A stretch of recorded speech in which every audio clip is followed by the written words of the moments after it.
നിഖിൽ വീട് ലക്ഷ്യമാക്കി അതിവേഗം ബൈക്ക് ഓടിച്ചുകൊണ്ടിരുന്നു. പോകും വഴികളിൽ അധികം കടകളൊന്നും കണ്ടില്ല. ജംഗ്ഷനിൽ കടകളും ഹോട്ടലുകളും കണ്ടു തുടങ്ങി. യാത്രാക്ഷീണം കാരണം ഒരു തട്ടുകടയുടെ സമീപം അവൻ ബൈക്ക് നിർത്തി. പ്രിയ നിഖിലിനോടൊപ്പം പോകാമായിരുന്നുവെന്ന് അവൾക്ക് തോന്നി. മനസ്സാകെ ഇൻ്റർവ്യൂ ടെൻഷനായിരുന്നു. എന്തെന്ന് പറയാനറിയാത്ത കുറ്റബോധം. നിഖിലേട്ടൻ ഒന്നും പറഞ്ഞില്ല എങ്കിലും കൂടെ പോകേണ്ടതായിരുന്നു. പലത് ചിന്തിച്ചിട്ടും തൻ്റെ ഭാഗത്ത് ഒരു ശരിയും വരണില്ലല്ലോ ഈശ്വരാ. പ്രിയയ്ക്ക് സങ്കടം തോന്നി. പ്രിയ താടിക്ക് കയ്യും കൊടുത്ത് ചിന്താവിഷ്ടയായ സീതയെപ്പോലെ ഇരുന്നു. മനസ്സ് എന്തിനോ സങ്കടപ്പെടുന്നു. മകളുടെ കോളും ഭാവവും അമ്മ നോക്കി കാണുന്നുണ്ടായിരുന്നു. അമ്മ ചോദിച്ചു, നിനക്കെന്താ അവനോട് ഇന്നിവിടെ നിൽക്കാൻ പറഞ്ഞുകൂടായിരുന്നോ? പോയതിന് ശേഷമാണമ്മേ ഞാൻ ഓർത്തത്. കൊള്ളാം മോളെ, കൊള്ളാം.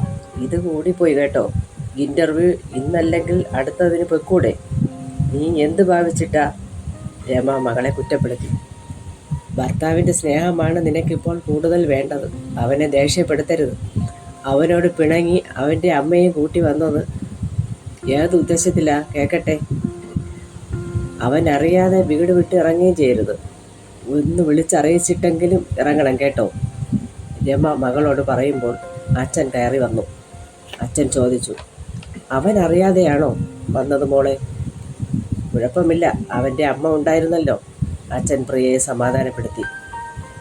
നിഖിലേട്ടൻ വളരെ ദേഷ്യത്തിലിറങ്ങിപ്പോയമ്മേ. അവൻ ദേഷ്യത്തിലിറങ്ങാൻ എന്താ കാരണം? അത് നീ പറ, അമ്മ ചോദിച്ചു.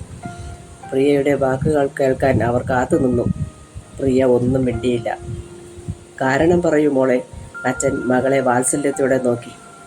അച്ഛ, നിഖിലേട്ടൻ ഒന്നും മിണ്ടാതെ മൈൻഡ് ചെയ്യാതെ ഇൻ്റർവ്യൂവിൻ്റെ കാര്യത്തിൻ്റെ ഒരു മറുപടിയും പറയാതെ ഇറങ്ങിപ്പോയി. നിൻ്റെ ഒരു ഇൻ്റർവ്യൂ, നീ നാളെ ഇൻ്റർവ്യൂവിന് പോകണ്ട. ഞാനാ പറയണേ, അമ്മ തീർത്തു പറഞ്ഞു. അമ്മയോടൊന്നും പറഞ്ഞിട്ട് കാര്യമില്ലെന്ന് മനസ്സിലാക്കിയ പ്രിയ ഒന്നും മിണ്ടിയില്ല. മോളെ, അവന് ആഹാരം വല്ലതും കൊടുത്തോ? അച്ഛൻ ചോദിച്ചു. ആ ചോദ്യത്തിന് ഇല്ലെന്നവൾ തലയാട്ടി. മകൾക്ക് എന്ത് പറ്റിയെന്ന് അച്ഛൻ അതിശയത്തോടെ നോക്കി. അവൾ മൊബൈലെടുത്ത് അമ്മയ്ക്ക് വാട്സപ്പ് മെസ്സേജ് ചെയ്തു.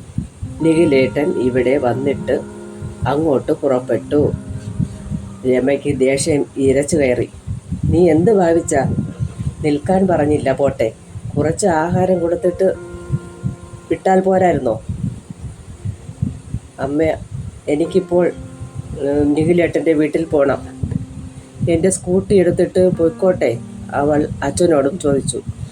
വേണ്ട മോളെ, കരച്ചിലടക്കാൻ പാടുപെടുന്ന പ്രിയയുടെ തല തലോടിക്കൊണ്ട് അച്ഛൻ പറഞ്ഞു. നീ വിഷമിക്കാനല്ല പറഞ്ഞത്. നീ ഇന്ന് പോകണ്ട, ഇൻ്റർവ്യൂ കഴിയട്ടെ. വിളിക്കാൻ നിഖിൽ വന്നില്ലെങ്കിൽ അച്ഛൻ വരാം, മോള് വിഷമിക്കണ്ട. അവളുടെ അടർന്നൊഴുകിയ കണ്ണുനീർ അച്ഛൻ തുടച്ചു മാറ്റി.